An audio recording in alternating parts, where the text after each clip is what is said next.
Good morning, everybody. Joining us live from Takeover News, livestream.travel, Hawaii News Online, or wherever else you're joining us. If you wanted to be part of our live audience, we haven't started yet.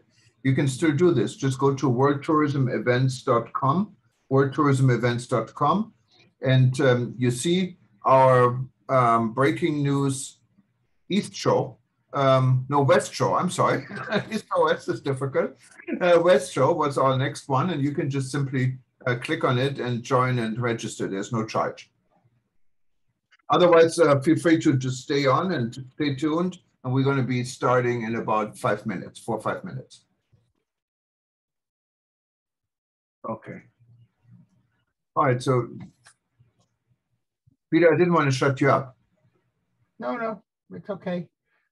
Lisa and I have become friends. We'll chat. Yes. Where in Florida are you, Lisa?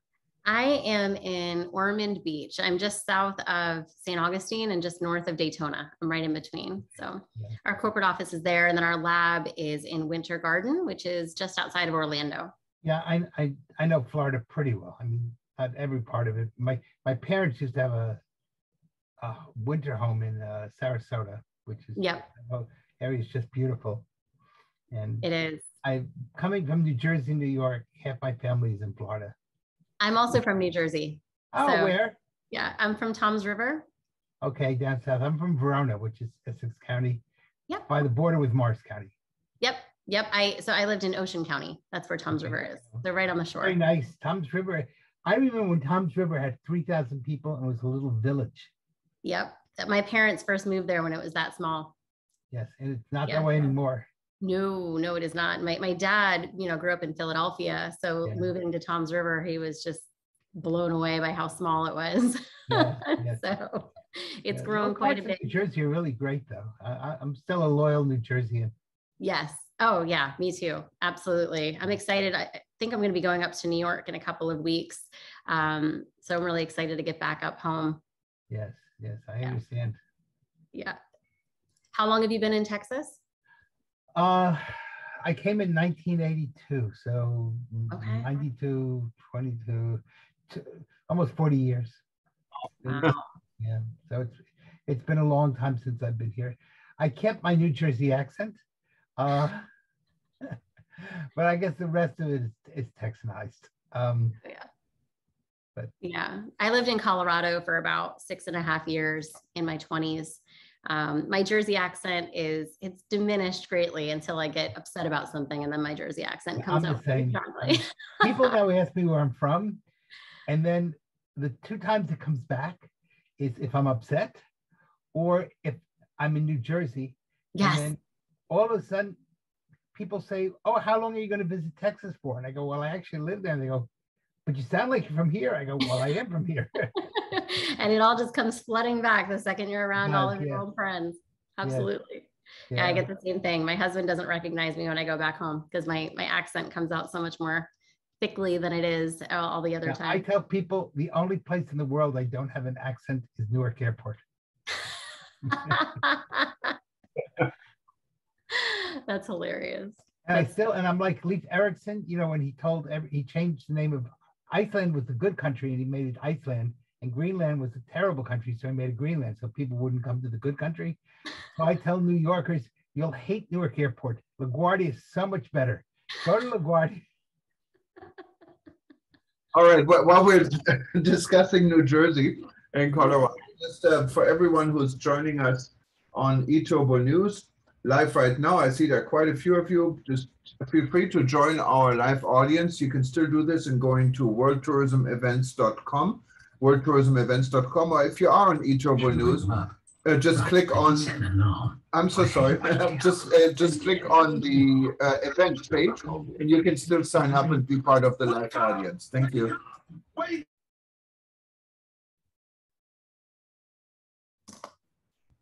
I'm sorry, I had to stop Alexa in the background trying to wake me up here. So let's get some people in the audience. Okay.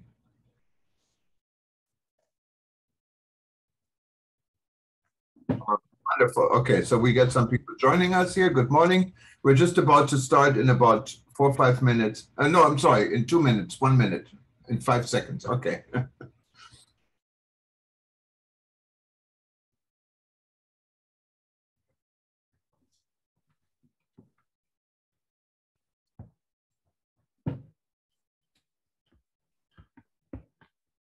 Okay.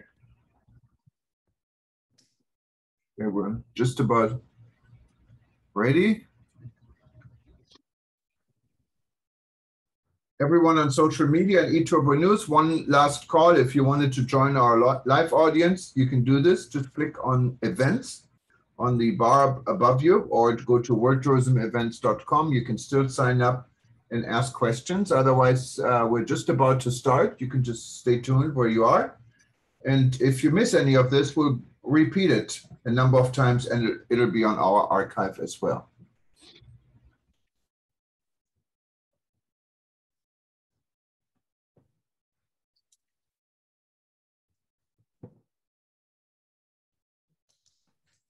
Okay, I think we're ready. Good morning, aloha from Hawaii. My name is Jürgen Steinmetz, joining you from eTurbo News, World Tourism Network in Honolulu. With me, as always, is Dr. Peter Tarlow in College Station, Texas. And we changed our format, so we're now actually live, and we have a guest, Lisa Wilson. We will introduce Lisa in just a minute. And before we do this, as we always do, we're going to start with the weather. I can tell you it's early morning here, and it's beautiful, blue sky. It's going to be a nice beach day here in Hawaii. How's everything in Texas, Peter? Well, we're having typical Texas summer weather. So right now it's mid-afternoon and it's warm. It's not too bad. It's between 95 and 100, which is pretty typical for Texas, though we are expecting the possibility of an afternoon shower. So, but you know, this is life in the tropics, so you got to kind of expect that. Yes, and there's a lot going on in this world. And Peter, maybe if you want to, you're ahead of me with the time a little bit, summarize what are the most important items before we go to Lisa. Well, of course, Lisa is going to be speaking with us very soon, but the number one topic, of course, is the number of Americans from the U.S. perspective who are caught in Afghanistan. They just had a news conference with the Department of Defense, and that was kind of a semi-disaster when they admitted they don't know how many Americans are there, and that's created somewhat of a problem. The French are going house to house to try to find French citizens, but the U.S. does not yet seem to have a plan for evacuation. So that, of course, is an issue. And the other issue, which we'll be talking about, which is more COVID related, is should masks be required for children in schools or not? Or is there another methodology? And a lot of parents are saying to school boards, you would not want to go 8 hours without a mask. You cannot ask a 5-year-old or a 6-year-old to wear a mask. So that's becoming quite a hot topic issue. And in the United States, those are probably the two big issues of the day. So we'll see, where those go. Hopefully, we're going to come up with some sort of methodology to get people out of Afghanistan. As you know, it's been quite a chaotic situation with mothers literally throwing children over fences to try to get their kids out. And it's very heartbreaking what's going on. Many women now are being attacked, beaten and raped. And at least there are reports. We don't know if it's true or not, but there are reports that the Taliban are going from house to house, looking for women between the ages of 15 and 40 and telling them that they will become sex slaves or given over to Afghan fighters as Taliban fighters as war booty. Let's hope those reports are incorrect, but it'll only be time will tell. So I think from that very quick, tragic kind of summary, we want to really jump into the whole issue that Lisa's going to be speaking about. And Lisa, maybe, unless you wanted to give a formal presentation, maybe we can let Lisa just present herself and tell us the topic of the day. Yeah, I think that's a good idea. We're going to talk about testing, and testing is such an important issue. We're all talking about the vaccine. We're talking about booster shots, how we protect ourselves. And we have participants and viewers from all over the world. So it's a global issue, obviously, and finding out how you can best actually prepare yourself. Should you get the shot? Should you get a booster shot? And I think Lisa's company came with some additional information that might be useful for someone to make this decision and actually help to go through the testing process. For TV and film, professional sports, and live events. We have also started our own clinical lab called Fourth Wall Testing, where we have done point of care COVID testing for TV and film. And we have had the extreme privilege of partnering with an immunologist by the name of Dr. Marvin Hausman, who has introduced us to GenScript, which is a biotech corporation that has designed a test that verifies your level of protection post-vaccination or post-previous infection. So this new test is groundbreaking, and we have been able to develop it into an at-home test that's just a quick finger prick that you're able to just take a small blood sample and send it back to our lab to have results within 24 to 48 hours. But what is different between this type of test? There's a lot of tests, for instance, they're instant tests. You can get back within minutes. I remember when I went to Europe about a month or two ago, every restaurant you wanted to go to, if you're not vaccinated, you literally get a test literally in front of the restaurant and you get a result. Now it's talking about 24, 48 hours, what is more like a PCR type test. So this is not a PCR test. So PCR testing and some of those rapid tests that you receive in public are for active infection. They detect whether or not you have COVID in your system at that time. Those are very reactive tests. And the issue with those tests is you have to have a certain level of viral load in order to register as positive. So many people are passing through those tests that are contagious and actually do have COVID, but they're testing negative and being admitted into these events, which can cause greater issues. Our test measures your level of protection post-vaccination. So what it does is it allows you that peace of mind in knowing that you can go out in public and feel better protected from contracting the virus, regardless of what's going on around you. So our test is more proactive, and theirs is more reactive if you're doing a PCR live virus test. And sorry. I'm sorry, Jürgen. Mm-hmm. Oh, go ahead. I was just in Israel, and one of the things that we had to do was take a serology test. And what they measured was the amount of antibodies we had in our system and our ability to fight off COVID. How is yours like or different from a serology test? That's an excellent question. So ours is a serology test. It is just a more specific serology test than what they are offering outside of our test. So that test that you took when you were in Israel was probably more of a standard antibody test, like you said. So when you are exposed to the vaccine or a potential infection with COVID, your body creates all different kinds of antibodies to attack different parts of the virus. It's similar to throwing darts at a dartboard blindfolded. Your immune system just kind of hopes something works. So those antibody tests measure all of the different types of antibodies. Ours only measures what hits the bullseye on the dartboard, right? So the very specific antibodies that are neutralizing antibodies. And what that means is when you're looking at the virus, you see those little red spikes that come out. You know, we see those pictures everywhere now, right? I mean, I think we could probably see the COVID picture in our sleep. Those little red spikes that come out, the neutralizing antibodies attach to those little spikes, and they block those spikes from attaching to your cells, which is what causes infection. So it blocks the infection from happening. So our test only measures how much neutralization you have from your antibodies. So it's definitely something you should do parallel with any other test, or is it something what would replace a regular test? So where it's important is, you know, if you are vaccinated, it's not enough to just say, I'm vaccinated, I'm good. What we have discovered in our lab from our research is 36% of our clients that reported being fully vaccinated have tested negative for neutralizing antibodies, which means that they would be at risk for contracting COVID. But they wouldn't have known that had they not taken the test. They would be going out and living their lives as though they were protected. So it's really important to know for yourself what your levels are, to know how protected you are in the world. So I know in Austria, they have made it one of their regulations that to go into major sporting events, you need either a negative PCR test within 72 hours of the event or a positive neutralizing antibody test within 6 months leading up to the event.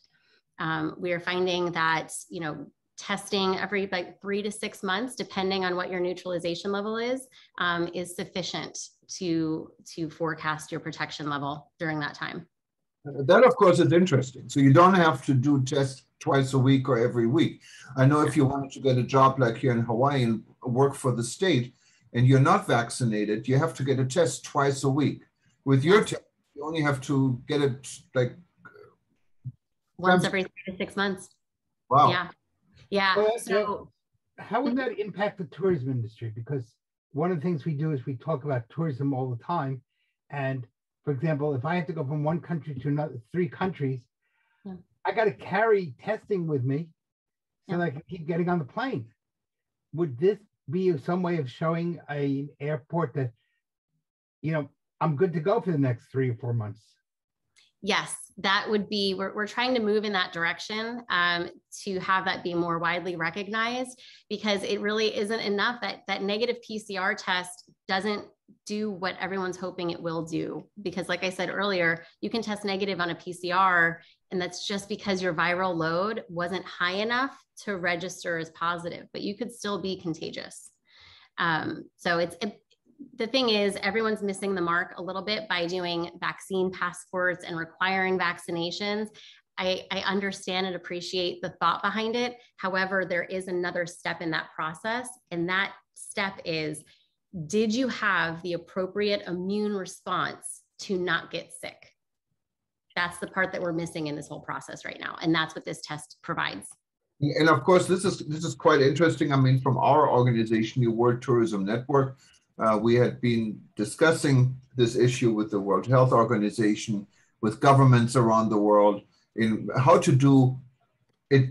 What's the best way moving forward? Specifically, you mentioned vaccine passports. Airlines came out with their own passports. Countries come up with their own passports. Some countries recognize the passport of another country, some don't. So there's a lot of confusion. So even if there's a green light for travel, it doesn't mean you can easily travel. And these rules can change overnight. Now, with your test, and you said this long-term result, what would be on your wish list for the World Health Organizations and for governments to do, considering what you're doing is available? I would really love for them to adopt this as the test to go from country to country, because if you are just requiring the vaccine card, especially here in the US, those cards, there's forgery rings being broken up all the time of people making these cards. What I would love to have happen is, instead of the vaccine card, it be this test that is actually revealing the immune response, because 36% of our patients that are reporting being fully vaccinated are testing negative. That's a large percentage to allow onto the state of Hawaii, right? Onto the islands, right? You're saying 36% of people potentially could have the neutralization levels that are non-existent, but they think that they're good. And they're going all around the island. They're traveling without any issues at all. And so I think that that's the most important thing. I would love to see this be more widely recognized. I feel like Europe has been a little bit quicker to adopt this test versus the US right now. Now, let's tended to be behind in a lot of medical things. Yeah, let's go for the example you mentioned, Hawaii. And Hawaii is not different than any country or any other state, but we're an island. So we have better ways of protecting ourselves being on an island. And right now, flying to Hawaii, you need to have a negative, either you have to have a vaccine card that you have been vaccinated twice, or you have to show a negative PCR test done within 72 hours. Now, with your test, you're saying the test is good for 6 months. But what about if you generate this test and someone gets infected 3 months later, wouldn't you put this person and then also in this case, the state of Hawaii and everyone else in harm's way? Well, it comes down to the titer, right? So, especially with the Delta variant being so much more easily transmissible, we would want to see a higher titer on those individuals post-vaccine that would account for some of the variants that are out there right now. But having this neutralizing antibody test actually puts you at less of a risk of what you're saying than the PCR testing that's happening right now. One of the things that people have been asking is how available is this test in the US? And how expensive is it? Is it $1, $10, $100, $500? Yeah, no, it's not $500. No. So there are many labs that are offering neutralizing antibody testing through GenScript. GenScript does have the patent on this particular science called CPAS. We are a lab that has taken that test and made it into that at-home finger prick test that you can just ship back to our lab, including shipping. Right now, the cost is $170 per test. Of course, for organizations and for mass orders that are using it for all of their employees, because this is an excellent solution for organizations to get their workforce back. There is some flexibility on that, of course, for the larger orders. But for the one-offs, it would be $170 to go at your at-home. And I see some in the sense that it would only be $170 every 6 months. So yeah. really Right, versus what you're paying really for PCR testing. $340 per year. Correct. Yeah. Just wanted to remind everybody, there have been some questions here on chat, and you can do this, but we also would love to give you the microphone and the camera. Just raise your hand. There is a button on your screen on the bottom part. It says raise hands. Then we know you wanted to speak, and we would be happy to let you talk and ask your questions. Or if you feel more comfortable typing it in the chat, what Sarah has been doing and Peter has been responding to, that's great. But it's always also nice to see a face and hear a voice behind this. Now, since we have a very international audience and your test is done, I believe, in Florida. Are similar tests available in other parts of the world? Or if they wanted to get this test, do they have to ship it to Florida? But then, of course, would take way more time and maybe customs restrictions to make this go. Are you guys expanding to other countries? Yeah, the plan is to expand. We are not there right now, but the plan is to expand. I know if you go to GenScript's website, if you are in other countries at genscript.com, they do have a list of their partners in other countries. So I would urge you to go that direction if you are looking for them over in Europe or in other places in Asia, Australia, places like that. Now, your test. If someone gets your test, how would you keep this test? Is there an app will it go into a vaccine passport, or how do you keep record of it? Or how would a traveler, for example, keep a record of it? So we are now sending them out via encrypted email, your lab report. However, we are launching at the beginning of September our brand new app called All Health Portal, which we'll be launching beta September 1st. And from there, you would be able to get your results immediately right on your phone and be able to keep all of your lab results there. So that way you can have your results chronologically. It also is available for employers who are looking to track the results of their employees via, HIPAA waivers that are signed by the employees here in the US.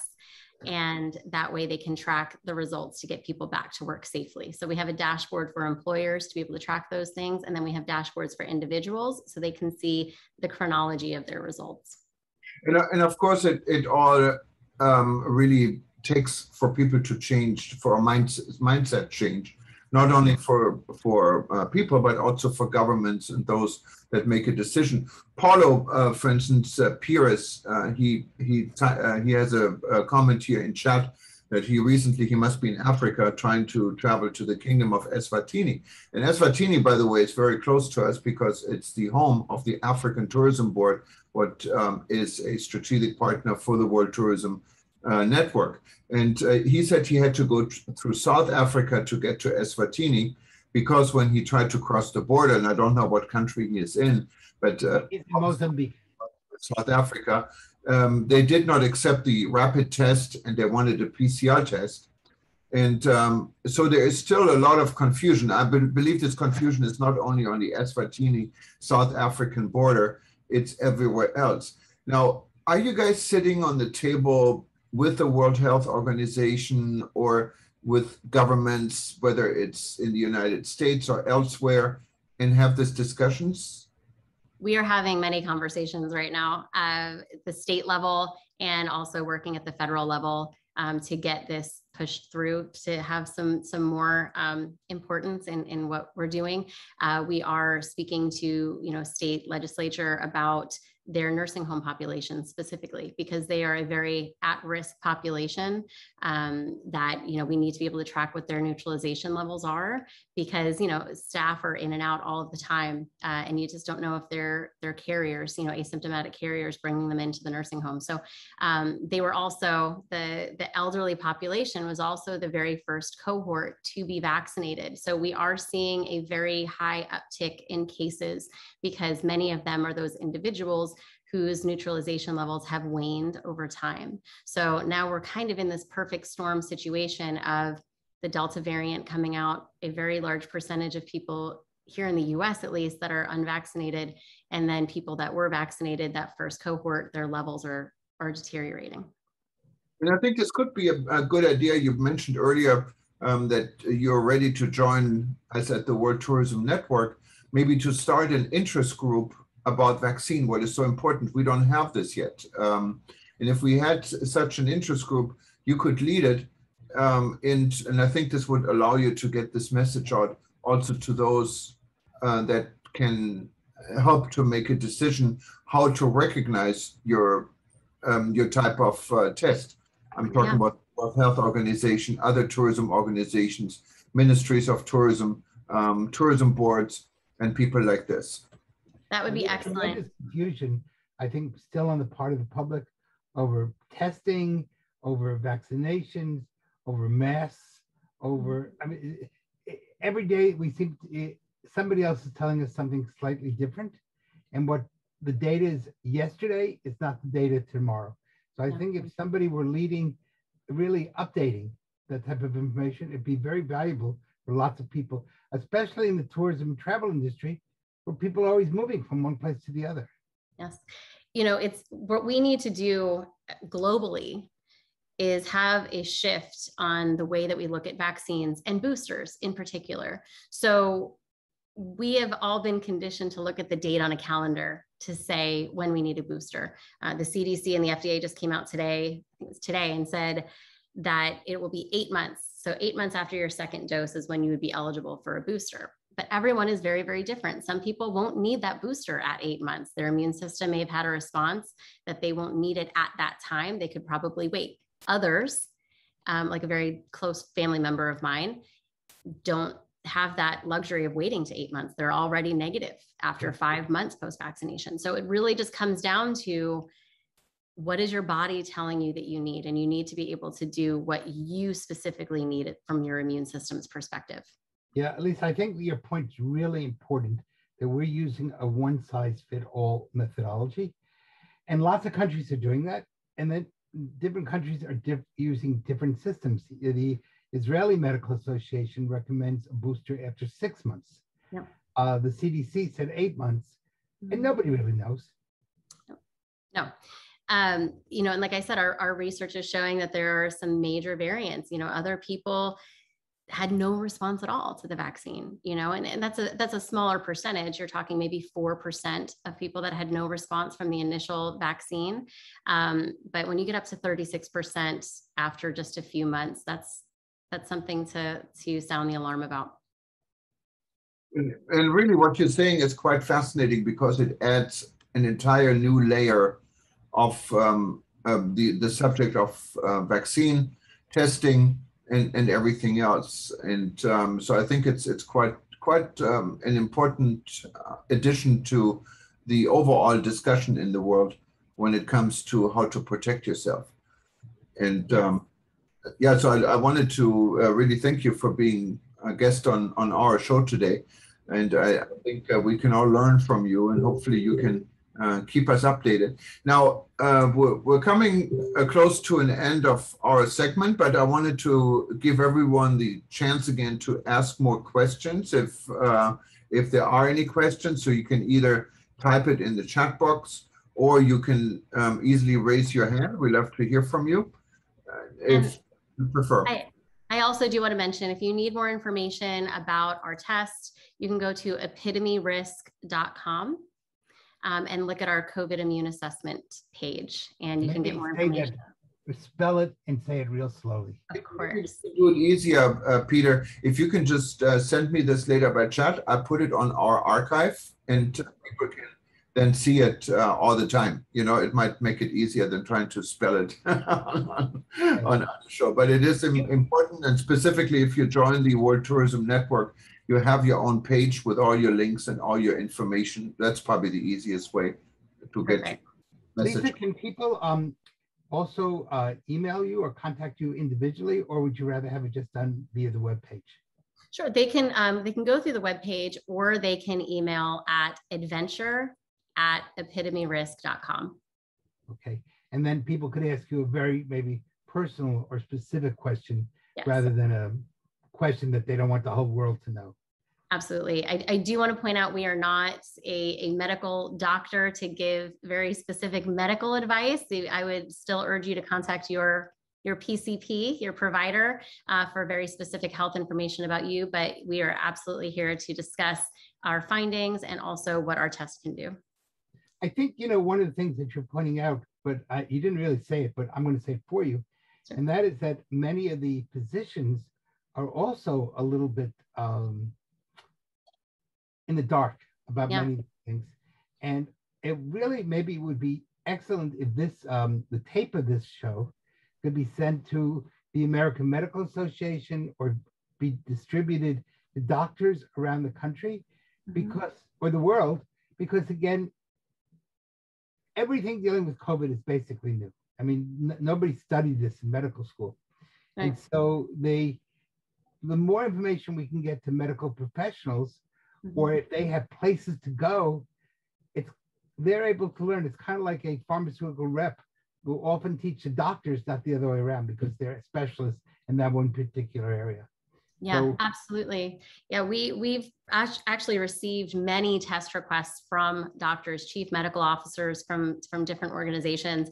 And, you know, we are fortunate to have Dr. Marvin Hausman on our team. So he's been able to speak to them, you know, about what this test is, and, you know, from a medical, an MD perspective, MD to MD, about what this test means and how to use it moving forward.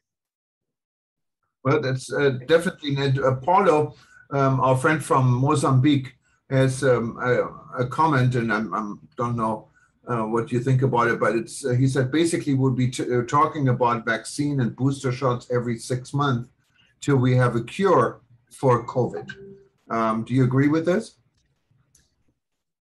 Our study is finding that yes, we will need booster shots pretty frequently, but everyone will be different. You know, for me personally, my neutralization level is about 95% right now, and I was vaccinated in March, so I feel very, very good about being out in the world, and I feel as though I have quite a bit of time before I would need a booster. It'll be interesting to see what happens after this first round of boosters go out. I know Pfizer is touting that your titer will go up 10 times higher than it was from the second dose. So it will be interesting to continue the studies in that arena to see where it goes from there. Now, I'm wondering about is some states like New York or New York City now require basically a vaccine passport. Yeah. So if you're going into a restaurant or into anything, any closed space, you have to have proof of vaccination. But on some level, what you're pointing out is that we both could have been vaccinated on the same day, but we may have very different results. Very so different. Basically, on some level, what you're indicating is those vaccine passports are kind of silly, or they are superficial at best. And then we're going to need to have some sort of other indication the level to indicate more by the individual rather than one size fits all. And I don't know if you have any comments about the vaccine passports, but I think you're making a really strong point that, you know, we have to think about, do we really want these? Are these smart? Are these stupid? Or are these counterproductive?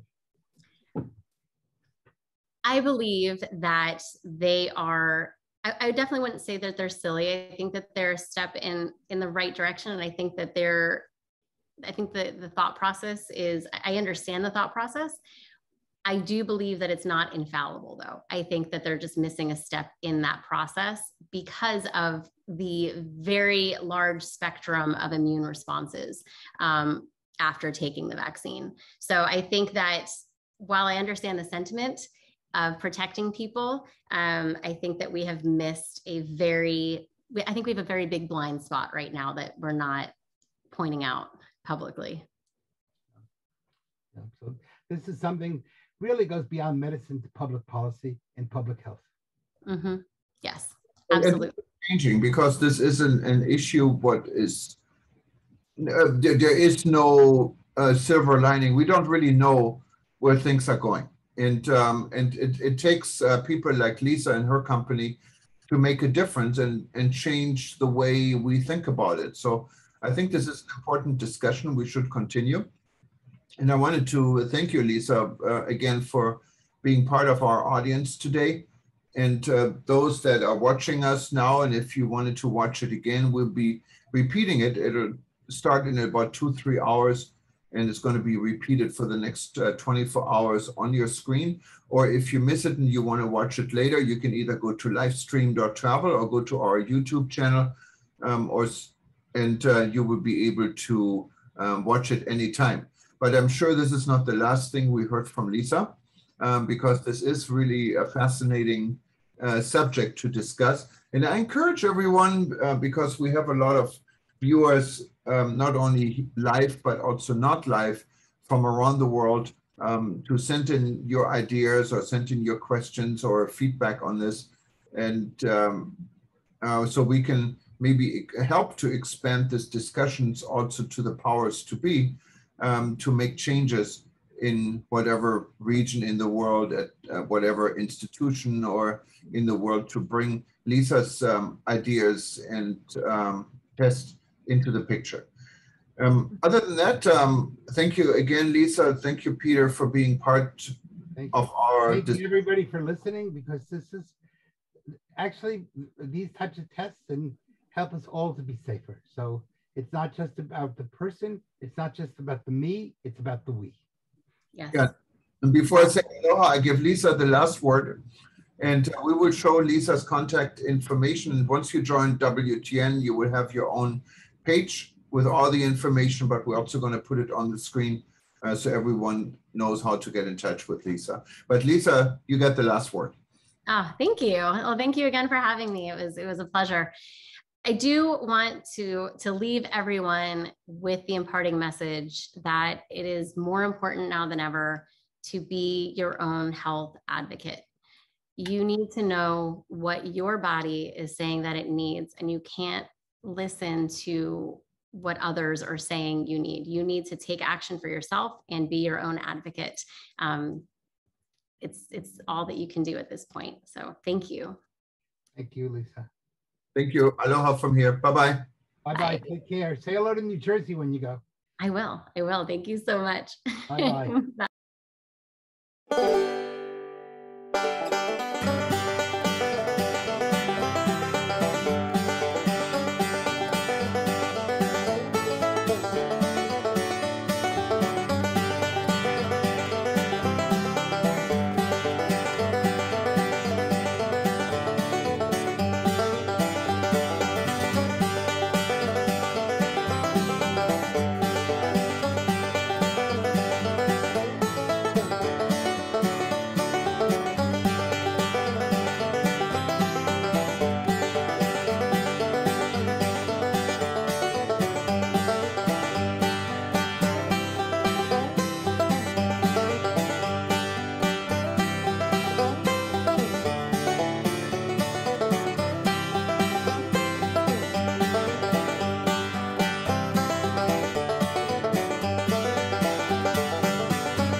The impact of the fall of Afghanistan on the world travel and tourism industry.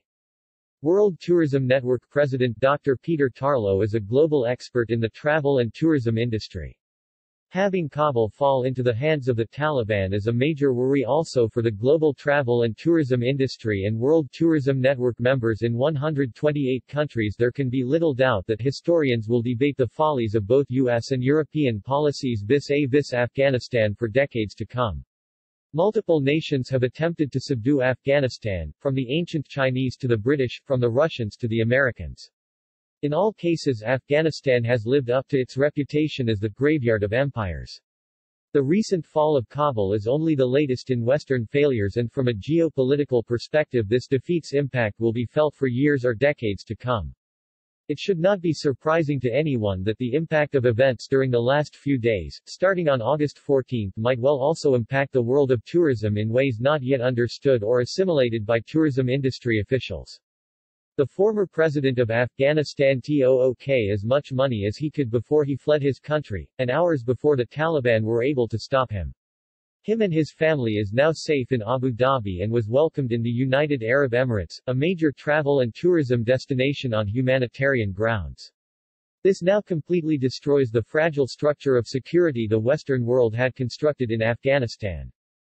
Yet despite the fact that there is much we will need to learn about the latest Afghan debacle, it is important that political experts, public policy officials and tourism scientists develop an understanding of how a relatively small and poor nation has played, and might in the future continue to play, such a major role on the world stage and also in world tourism. To understand what the Kabul debacle means, we need to examine the country both from a geographic and historical perspective. Real estate agents often cite the refrain that there are only 3 words that determine the value of a piece of property. These words are location, location, and location. In other words, in the world of real estate, location is everything. To a great extent we can say the same thing about nations. Much of a nation's destiny is determined by where it is located in the world. For example, the American nations, and the United States in particular, have had a huge advantage in that they are separated from Europe by an ocean. The United States' lack of hostile borders has meant that the U.S. has had the luxury of what we might call splendid isolation.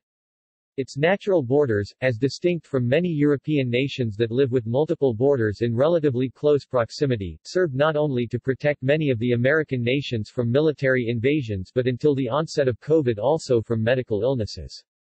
Although the late 20th century and the 21st century have seen a decline in this geographic advantage due to mass tourism and the current U.S. administration's lack of desire to protect the U.S. southern border, the principle still holds true. Canada has had the advantage of having a long peaceful border with the U.S., which has permitted Canada to expend minimal resources on military defense. Afghanistan is a completely different situation. This landlocked nation is in the heart of what historians call the Silk Roads. To a great extent these are the lands in the heart of the world, and it is in these lands that much of the world's economic history has occurred. Afghanistan not only sits in the middle of the Silk Roads, but the nation is also incredibly rich in mineral resources. According to Peter Frankopan, citing the U.S. Geological Survey, reports that Afghanistan is rich in copper, iron, mercury, and potash. The nation also has major reserves on what is known as rare earths. These earths include lithium, beryllium, niobium, and copper. With the fall of Kabul, these rare minerals and valuable substances are now in the Taliban's hands, and these minerals have the potential to make the Taliban incredibly rich. We should not be surprised if the Taliban do not use this economic windfall as a way to further their stated objective of creating a worldwide Islamic caliphate. Few Westerners and even fewer tourism officials understand the value of these rare earths and minerals and the fact that China also possesses large quantities of many of these substances. We use these substances in everything from computer production to talcum powder. This control over rare and necessary minerals and rare earths means that a Taliban-Chinese alliance becomes a new challenge for Western nations and by extension their tourism industries.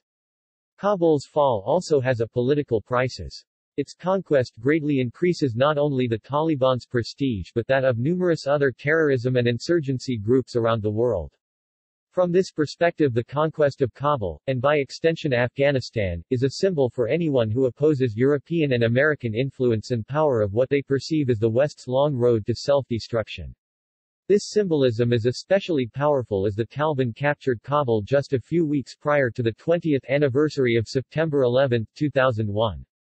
The fact the Taliban flag now flies over the former U.S. embassy speaks volumes to people throughout the developing world. The symbolism throughout much of the Middle East and the nations of the Silk Roads could not be more poignant.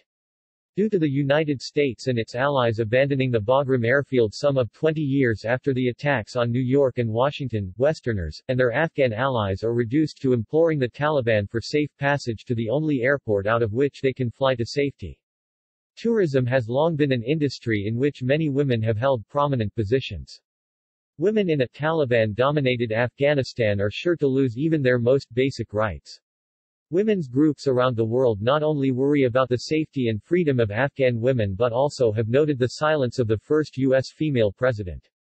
As of August 19, Vice President Harris has not made a public pronouncement regarding the state of insecurity in which millions of women now find themselves. From the perspective of the United States and Europe, the fall of Kabul could not have come at a worse time. Western national economies are reeling from the effects of the COVID-19 pandemic. The United States, and much of Europe, is suffering from inflation caused by overspending. This overspending first occurred during the Obama administration, then continued during the Trump administration and has now greatly increased during the current Biden administration. The fact that the United States is spending trillions of dollars of money that it does not have means that the nation is less able to deal with international crises and potential military threats. Additionally, the woke cancel culture, seen in much of the world as mere political rot or social decay, means that the West's focus is on inconsequential internal matters rather than on economic and political threats. Perhaps nothing speaks to this internal weakness and its impact on tourism more than the U.S.-Mexico border crisis. This crisis should not be seen as separate from the fall of Kabul. As perhaps almost 2 million illegal immigrants cross the U.S.-Mexico border, the nation's border patrol is overwhelmed and understaffed. Not only do refugees cross this border but many of them are ill with COVID and none are vetted. How many coming into the U.S., and now once again Europe, may be stealth terrorists is unknown. As crime increases, tourism will once again suffer. Border control agents may also feel the impact of COVID-19. Many of whose agents are now sick with COVID. What we do not as yet know is how many unvetted migrants may also be part of terrorist sleeper cells that can be turned against nations in Europe and the United States and creating another 9/11 tourism crisis. Possible implications of the Taliban's takeover of Afghanistan. It is of course too soon to realize the full extent of the consequences of the Taliban victory not only on world politics but also on tourism. We should remember that tourism is a byproduct of world's political situation. Although tourism promotes peace, it also needs peace in order to thrive or merely survive. Wars, human rights violations, illnesses, and natural disasters all dissuade visitors from coming to a specific location. Below are some of the things that the tourism industry might expect from the poorly executed U.S. withdrawal from Afghanistan. Although few would argue that after a 20-year war and the loss of trillions of dollars and thousands of lives it was time to leave, the U.S. withdrawal's poor execution will be seen as American weakness and ineptitude around the world. Major politicians from U.S. allies such as the United Kingdom and Germany have called this NATO's greatest military defeat and wonder about the U.S. resolve to be a world leader. Both China and Russia will applaud the Taliban's victory and will see the Western nations' defeat as a way to control the region's natural resources. The overspending on the part of the current U.S. administration means greater dependency on China and the U.S. government's inability to stand up to the Chinese. This in turn will lead to an eventual lowering of Western standards of living and a pulling back of expendable income expenses such as tourism. The control of major resources by the Taliban can easily translate into acts of well-funded terrorism around the world and especially against the tourism industry. We should expect to see new outbreaks of violence around the world. China might well attack Taiwan and seek dominance over the entire Eastern Pacific region. Tourism in this region can become totally dominated by the Chinese and countries such as North Korea might become emboldened to act in a reckless manner. Latin American nations such as Venezuela might see the Taliban victory and potential largesse as reasons to export revolution to other Latin American nations, thus causing a decline in tourism. The West's ability to deal with Iran will be weakened, and we should not be surprised to see the Taliban terrorist state collaborate with Iranian hardliners, especially in the face of weak U.S. administration. Europe should expect an increase in unvetted refugees who will continue to make Europe less safe and less attractive to visitors. The result will be a decline in European living standards and quality of life. Due to an unprotected southern border, the U.S. might well suffer from higher rates of communicative diseases, and a post-Taliban national malaise. Even if there is not a repeat of terrorism due to the open border policies now in place, tourism might well suffer from the U.S. population's continual loss of faith in government. Were there to be additional major terrorism attacks, these attacks coupled with the fact that the tourism industry has not yet recovered from the COVID pandemic could easily result in multiple tourism industry bankruptcies and necessitating more needs for increased government bailouts and a further decline of the overall tourism industry. There can be no doubt that the fall of Kabul might become a metaphor for the fall of the tourism industry. On the other hand, it can also be a wake-up call and a way in which the West comes together, works together and creates the conditions for an expanded tourism industry and greater safety and security. Let's hope that we have learned the lessons of the last few days and seek new ways to renew our strength and moral fortitude. In reality, we in the tourism industry have no alternative. Join WTN. Click here. World Tourism Network, WTN, is the long overdue voice of small and medium-sized travel and tourism businesses around the world. By uniting our efforts, we bring to the forefront the needs and aspirations of small and medium-sized businesses and their stakeholders. World Tourism Network emerged out of the Rebuilding Travel discussion. The Rebuilding Travel discussion started on March 5, 2020 on the sideline of ITB Berlin. ITB was cancelled, but Rebuilding Travel launched at the Grand Hyatt Hotel in Berlin. In December, Rebuilding Travel continued but was structured within a new organization called World Tourism Network, WTN. By bringing together private and public sector members on regional and global platforms, WTN not only advocates for its members but provides them a voice at the major tourism meetings. WTN provides opportunities and essential networking for its members in 128 countries. More information including membership in World Tourism Network visit www.wtn.travel.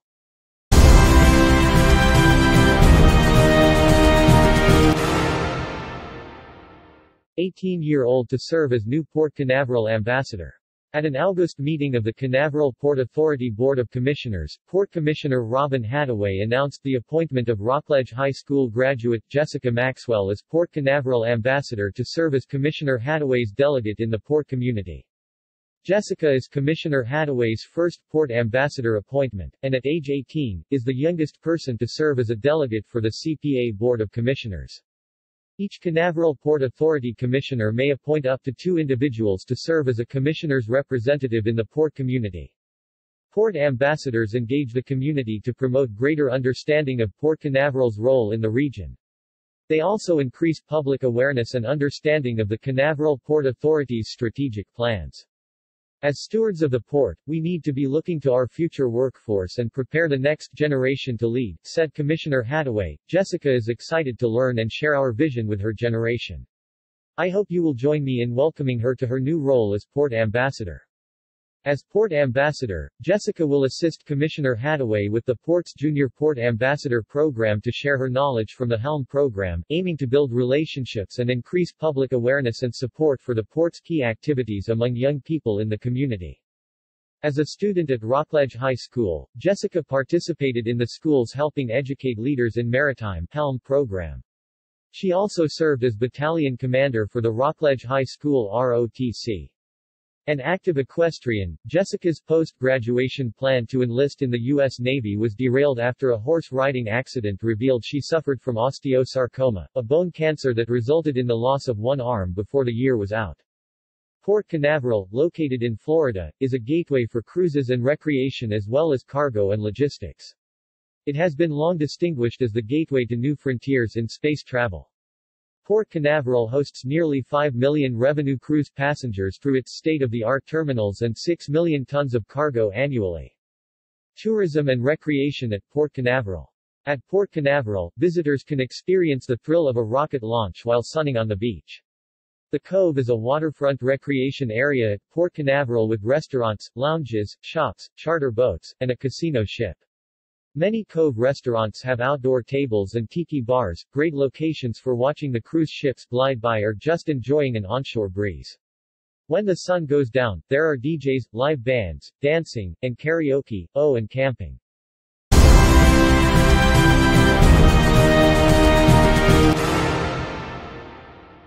IATA Travel Pass recognizes EU and UK digital COVID certificates.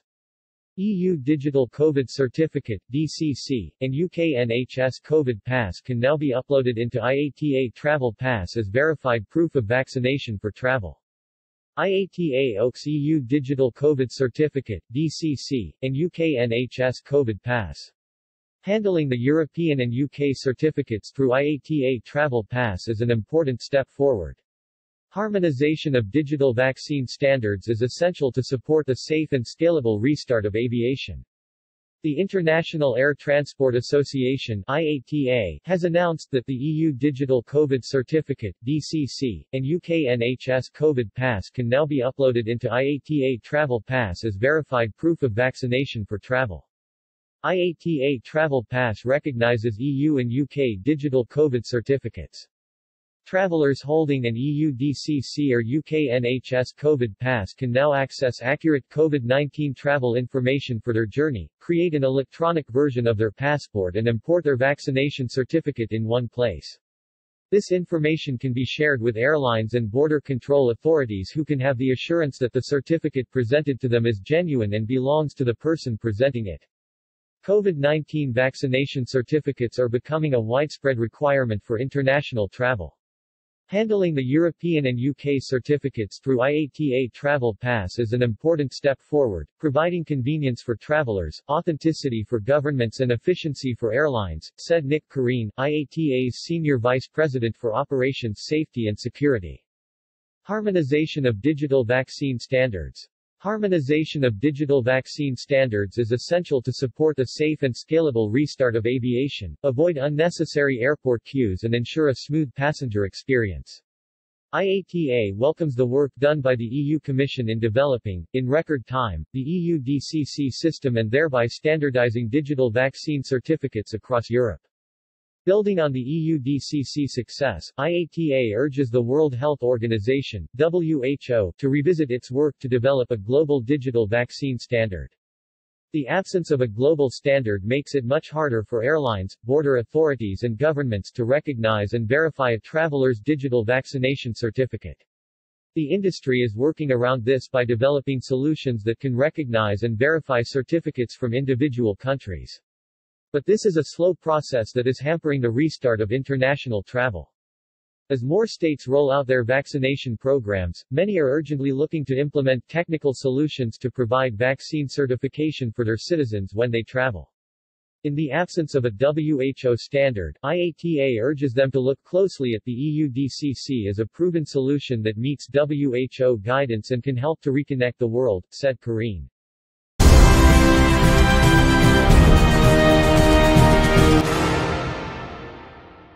Turkmenistan opens its airspace for Afghanistan evacuation flights. In this situation, fulfilling its international commitments, including those arising from international humanitarian law, Turkmenistan will provide its airspace for the carriage of these persons by the planes of foreign states. On August 15, Taliban entered Kabul and established full control over city. Western countries are evacuating their nationals from Afghanistan. Turkmenistan allows Afghanistan evacuation flights to pass through its airspace. The press office of the Foreign Ministry of Turkmenistan issued a statement today announcing that Turkmenistan's government has made a decision to open the country's airspace to evacuation flights flying foreign nationals out of Afghanistan. Turkmenistan opens its airspace for Afghanistan evacuation flights. As is known, some countries have started to evacuate their citizens located in Afghanistan. In this situation, fulfilling its international commitments, including those arising from international humanitarian law, Turkmenistan will provide its airspace for the carriage of these persons by the planes of foreign states, the Foreign Ministry's statement said. On August 15, the Taliban radical militant group entered Kabul without any resistance and established full control over the Afghan capital within several hours.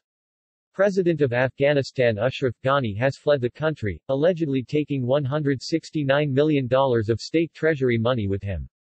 Since then, Afghanistan's Vice President Amrullah Saleh declared himself as the country's caretaker president, calling for armed resistance to the Taliban. Western countries are evacuating their nationals and embassy staff.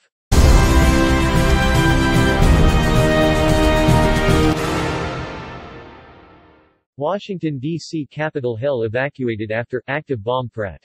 A man in a black pickup truck drove right up to the Library of Congress building and claimed to have an explosive device in the vehicle, before displaying what appeared to be a detonator. Security alert was raised today on Capitol Hill. Police evacuated the area around the Library of Congress. Police were responding to a suspicious vehicle near the Library of Congress. On Thursday, a security alert was raised on Capitol Hill in Washington, D.C. as staff were told to evacuate buildings and reports emerged that police were investigating a possible explosive device in a pickup truck. U.S. Capitol Police evacuated the area around the Library of Congress on Capitol Hill after a driver pulled up outside and claimed to have a bomb in his pickup truck, the police chief said. Washington, D.C. Capitol Hill evacuated after active bomb threat. In a tweet, U.S. Capitol Police said they were responding to a suspicious vehicle near the Library of Congress, and urged people to stay away from the area. Police Chief Tom Manger told reporters close to the scene that at 9:15 a.m. local time a man in a black pickup truck drove right up to the Library of Congress building and claimed to have an explosive device in the vehicle, before displaying what appeared to be a detonator. Negotiations were conducted underway with the driver to find a peaceful resolution, Manger said. We don't know what his motives are at this time, the police chief added. Earlier, an unverified image taken outside the Library of Congress appeared to show the driver still in the vehicle, with dollar bills strewn on the ground outside the truck. The suspect also allegedly posted a now-deleted livestream filmed while sitting behind the driving seat inside the parked vehicle, in which he addressed U.S. President Joe Biden and claimed to have a number of bombs. Part of the footage appeared to show what looked to be a gas tank, plastic explosives and several large tubs of loose change in the truck. He said the alleged explosives in the truck were rigged to only be detonated by a loud enough noise, such as the windshield of the truck being shattered by gunshots. The man also alleged that there were 4 other explosive devices in undisclosed locations, claiming that others had transported them separately. Facebook subsequently locked the account of a user called Ray Roseberry after the 30-minute livestream. Footage shared online showed scores of law enforcement vehicles, including specialized emergency response team trucks, heading into the restricted area. In TV footage, police were seen cordoning off the area, with barriers raised to restrict access. According to the latest U.S. Capitol Police report, the suspect has finally surrendered to officers.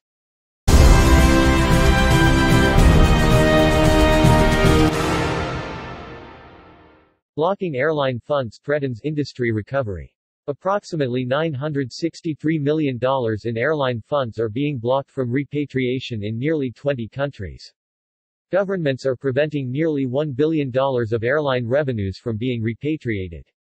Airlines will not be able to provide reliable connectivity if they cannot rely on local revenues. It is critical for all governments to prioritize ensuring that funds can be repatriated efficiently. The International Air Transport Association (IATA) urged governments to abide by international agreements and treaty obligations to enable airlines to repatriate close to nearly $1 billion in blocked funds from the sale of tickets, cargo space, and other activities. Blocking airline funds threatens industry recovery. Governments are preventing nearly $1 billion of airline revenues from being repatriated. This contravenes international conventions and could slow the recovery of travel and tourism in affected markets as the airline industry struggles to recover from the COVID-19 crisis. Airlines will not be able to provide reliable connectivity if they cannot rely on local revenues to support operations. That is why it is critical for all governments to prioritize ensuring that funds can be repatriated efficiently. Now is not the time to score an own goal by putting vital air connectivity at risk, said Willie Walsh, IATA's Director General.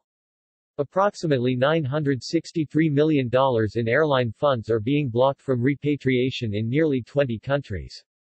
4 countries: Bangladesh $146.1 million, Lebanon $175.5 million, Nigeria $143.8 million, and Zimbabwe $142.7 million, account for over 60% of this total, although there has been positive progress in reducing blocked funds in Bangladesh and Zimbabwe of late. We encourage governments to work with industry to resolve the issues that are preventing airlines from repatriating funds. This will enable aviation to provide the connectivity needed to sustain jobs and energize economies as they recover from COVID-19, said Walsh.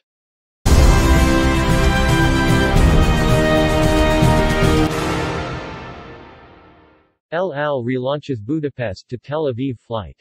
Reopening its connection between Budapest and Tel Aviv today, El Al will operate a 4 times weekly service on the 2,165 km sector. El Al returns to Budapest Airport. Israeli flag carrier resumes Tel Aviv services from Budapest. Budapest-Tel Aviv flights will operate 4 times weekly. Budapest Airport's route network resumption continues with the return of the Hungarian Gateways airline partner, El Al Airlines. El Al relaunches Budapest to Tel Aviv flight. Relaunching links to Tel Aviv, the Israeli flag carrier will once again significantly expand the airport's operations to the Middle Eastern country.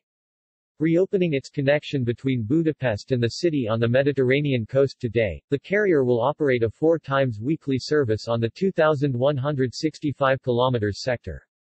Balázs Bogacs, head of airline development, Budapest Airport said, "We're so pleased to see El Al return. Budapest is one of the top destinations for Israeli travelers, so we know this service will be in high demand." Budapest has a large Jewish community and, indeed, the Great Synagogue of Budapest is the second largest synagogue in the world. We are, therefore, confident that El Al's resumption of services from Tel Aviv will be popular both with tourists and with travelers who are visiting friends and relatives. El Al Israel Airlines Limited is the flag carrier of Israel. Since its inaugural flight from Geneva to Tel Aviv in September 1948, the airline has grown to serve over 50 destinations, operating scheduled domestic and international services and cargo flights within Israel, and to Europe, the Middle East, the Americas, Africa, and the Far East, from its main base in Ben Gurion Airport.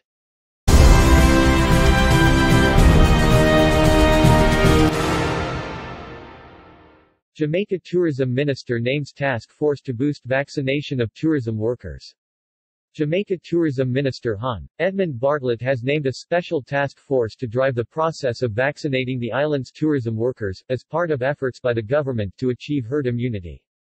The task force will include representatives from the Ministry of Health and Wellness, Ministry of Local Government and Rural Development, and Jamaica Defense Force, among others. Persons to be targeted are workers in hotels, villas, guest houses, attractions, airports, cruise ports, craft markets, and ground transportation operators. The minister was quick to note that tourism workers will not be mandated to be vaccinated. The new task force is co-chaired by the Tourism Ministry's Permanent Secretary, Jennifer Griffith, and President of the Jamaica Hotel and Tourist Association, JHTA, Clifton Reeder. The other members include Chairman of the Tourism Product Development Company (TPD Co., Ian Deere, Chairman of the Jamaica Tourist Board, John Lynch, Director of Tourism, Donovan White, President and CEO, the Port Authority of Jamaica, PAJ, Professor Gordon Shirley, Executive Director of Jamaica Vacations Limited, JAMBAC, Joy Roberts, Acting Executive Director, TPD Co., Stephen Edwards, Executive Director of Chukka Caribbean Adventures and Chairman of the COVID-19 Resilient Corridors Management Team, John Biles, Senior Advisor and Strategist in the Jamaica Ministry of Tourism, Delano Saveright, and General Manager of Deja Resorts, Robin Russell. The task force will also include representatives from the Ministry of Health and Wellness, the Ministry of Local Government and Rural Development and the Jamaica Defense Force, and they will consult with various tourism stakeholders, both within the public and private sectors, to streamline and expedite the process of vaccinating tourism workers all across the island, explained Minister Bartlett. In making the announcement, Minister Bartlett underscored that the future success of the island's tourism sector hinges on workers being vaccinated in order to stem the spread of the deadly COVID-19 virus. Among the persons to be targeted are workers in hotels, villas and guest houses, attractions, airports, cruise ports, craft markets as well as ground transportation operators. This task force has a very important job of getting our 170,000 tourism workers vaccinated. This is vital to the full recovery of the tourism sector and by extension the wider economy, because our tourism workers are on the front line and if they are not fully vaccinated then our sector will not be able to recover in a safe and sustainable way, he expressed. The minister was quick to note that tourism workers will not be mandated to be vaccinated. However, he again urged them to get vaccinated. The vaccines are very effective in preventing hospitalization and death. So, I encourage all our tourism workers to capitalize on the opportunity to be vaccinated in order to safeguard your lives, your relatives as well as your communities, Minister Bartlett expressed. Mr. Bartlett emphasized that the task force will take a collaborative approach, which has proven to be very effective in managing the pandemic since March 2020, when the first COVID-19 cases were confirmed in Jamaica. I am confident that this united approach will be effective because it has been fundamental to our success in introducing our COVID-19 health and safety protocols, our innovative COVID-resilient corridors and the framework to facilitate the testing of visitors to the island. We will continue to work hand in hand with our tourism partners to guarantee the recovery of our all-important tourism sector, he added. #Rebuilding travel